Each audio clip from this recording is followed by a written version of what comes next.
സംസ്ഥാനത്ത് ശക്തമായ മഴ തുടരും. 4 ജില്ലകളിൽ യെല്ലോ അലർട്ട് പ്രഖ്യാപിച്ചിട്ടുണ്ട്. വിവരങ്ങളുമായി തിരുവനന്തപുരത്ത് നിന്ന് മാനസ മനോജ് ചേരുകയാണ്. മാനസ, പുതുക്കിയ അലർട്ടുകൾ എത്തിയിരിക്കുന്നു. 4 ജില്ലകളിൽ യെല്ലോ അലർട്ടാണ് നിലനിൽക്കുന്നത്. ഏതൊക്കെയാണ് ജില്ലകൾ? അതോടൊപ്പം തന്നെ മറ്റ് ജില്ലകളിൽ അലർട്ടുകൾ എങ്ങനെയാണ്?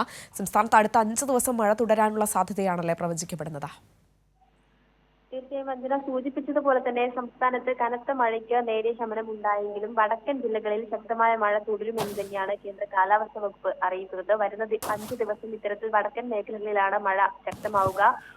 ഇന്ന് 4 ജില്ലകളിലാണ് യെല്ലോ അറിയിപ്പ് നൽകിയത്. കോഴിക്കോട്, വയനാട്, കണ്ണൂർ, കാസർഗോഡ് ജില്ലകളിലാണ് ശക്തമായ മഴ മുന്നറിയിപ്പുള്ളത്.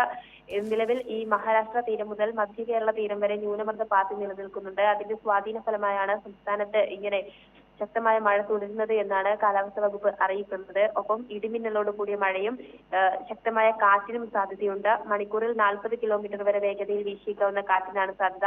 മറ്റ് ജില്ലകളിൽ അലർട്ടുകൾ ഇല്ല എങ്കിൽ കൂടിയും നേരിയ രീതിയിലുള്ള മിതമായ മഴയ്ക്ക് സാധ്യതയുണ്ട് എന്ന് തന്നെയാണ് കാലാവസ്ഥാ വകുപ്പ് അറിയിക്കുന്നത്. അല്പസമയം മുൻപും തിരുവനന്തപുരം ജില്ലയിലും ചിലയിടങ്ങളിൽ മഴ ലഭിച്ചു. ഈ സാഹചര്യത്തിൽ എല്ലാ ജില്ലകളിലും ജില്ലാ ഭരണകൂടം ഈ ഒരു അടിയന്തര സാഹചര്യം വരുന്ന സന്ദർഭങ്ങളിൽ വേണ്ട നടപടികൾ സ്വീകരിക്കണമെന്ന മുന്നറിയിപ്പ് നേരത്തെ നൽകിയിട്ടുണ്ട്.